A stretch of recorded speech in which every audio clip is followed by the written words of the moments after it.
Assalamualaikum warahmatullahi wabarakatuh. My name is Nazrin Adhim bin Razali and I am from BA1144B. In this video, I will cover 5 chapters of MGT300 subject. The first content is Business Driven Technology Overview. Second content is Identifying Competitive Challenges.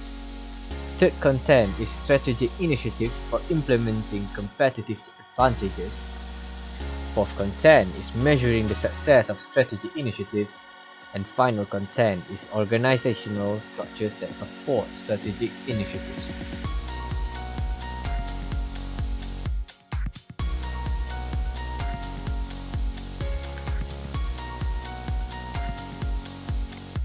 Good evening viewers. For the first chapter of this video, I will state the information technology's impact on business operations.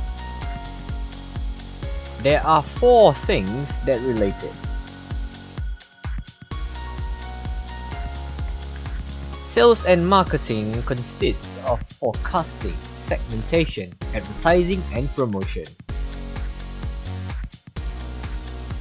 Operation and logistics consists of purchasing, supplying and receiving, and transportation. For accounting and finance, it consists of accounting, planning and budgeting, tax and costs. And for human resources, it consists of hiring, training, payroll and benefits.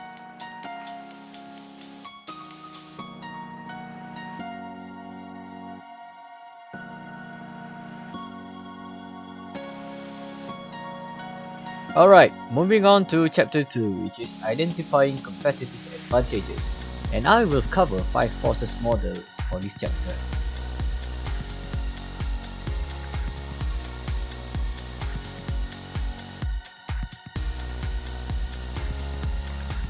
Buyer power becomes dominant when buyers have a variety of choices to buy from suppliers.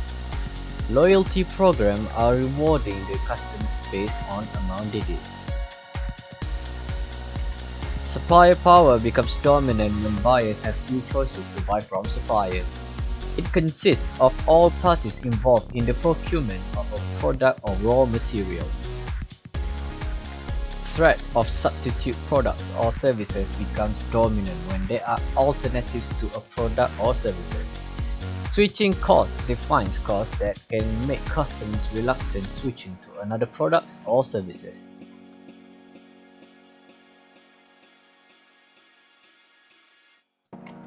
Threat of new entrants becomes dominant when the new competitors enter a market without barriers. Entry barrier defines a product or service feature that customers have to come expecting from organizations in a particular industry and must be offered by an entering organization to compete and survive.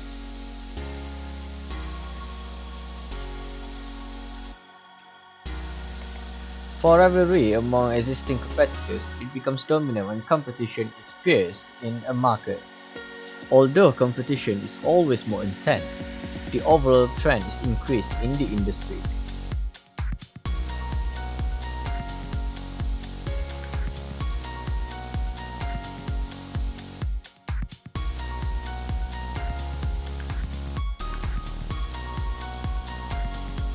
Hello! So let us continue the third chapter, that is Strategic Initiatives for Implementing Competitive Advantages.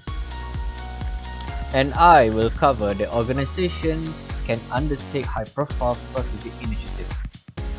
Supply chain strategy defines strategy for managing all resources to meet customers' demand. Supply chain partner defines partners throughout the supply chain that deliver finished products, raw materials, and services. Supply chain operation defines schedule for production activities. Supply chain logistics defines product delivery process. Customer relationship management consists of identifying types of customers, design individual customer marketing campaigns, treat each customer as individuals, and understand customer buying behaviors. Business process re-engineering defines the analysis and redesign of workflow within and between enterprises. The purpose of PPR is to make all business processes best in class. Enterprise Resource Planning integrates all departments and functions throughout an organization into an IT system so that employees can make decisions by viewing enterprise-wide information on all business operations. ERP system collect data from across an organization and correlates the data generating an enterprise-wide view.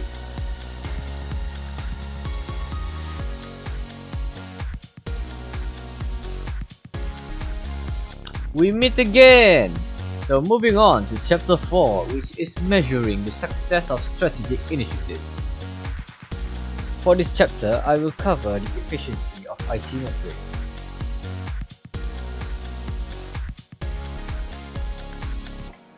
Efficiency IT metrics focus on technology, which are throughput, speed, availability, accuracy, web traffic, and response time.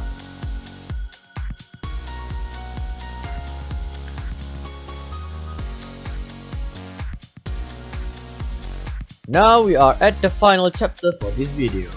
So let's get going to chapter 5, which is organizational structures that support strategic initiatives. For this chapter, I will cover the recent IT-related strategic positions.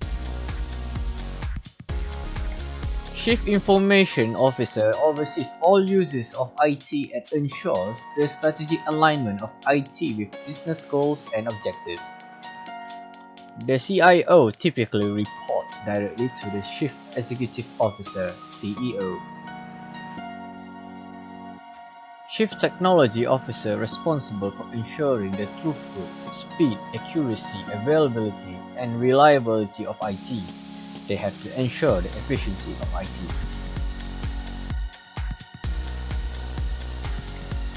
Chief Security Officer responsible for ensuring the security of IT systems from cyber attack and leakage of information.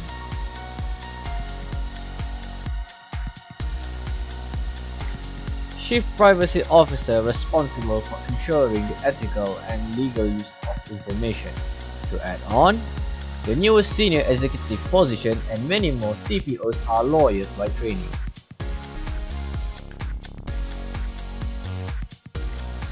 Finally, the Chief Knowledge Officer responsible for collecting, maintaining, and distributing the organization's knowledge.